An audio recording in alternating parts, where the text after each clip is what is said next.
আসসালামু আলাইকুম।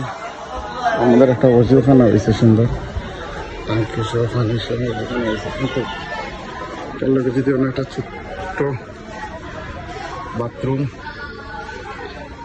বাথরুম হইতো আমার মনে হয় খুব সুন্দর হইল না। ওখানের লোকে বাথরুম বলতে ছোট্ট একটা বাথরুম এবং একটা কচরাখানা ও কোনার জায়গা আছে রিং দিয়া সর্বোচ্চ 15,000-20,000 টাকা দেব। যদি কোনো ব্যক্তি দেবেন তখন যদি দিলে এটা হাফিস্তানের বাচ্চাদের খুব উপকার হইব আর কি। এই জায়গার স্পেস আছে আমরা 15,000-20,000 টাকা করতে গেলে আমরা বাথরুম একটা এটাও কচরাখানা হয়ে যাবে।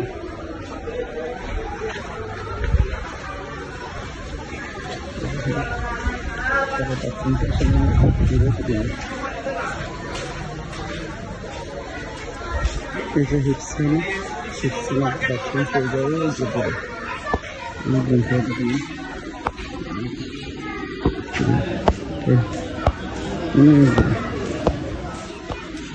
যে বাচ্চাদের যাইতে আসলে সমস্যা হয়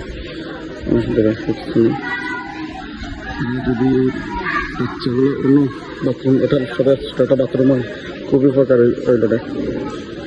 দেওয়ান ব্যক্তি যদি তখন দিলে খুব উপকার হইবে। এটা কেমন লাগে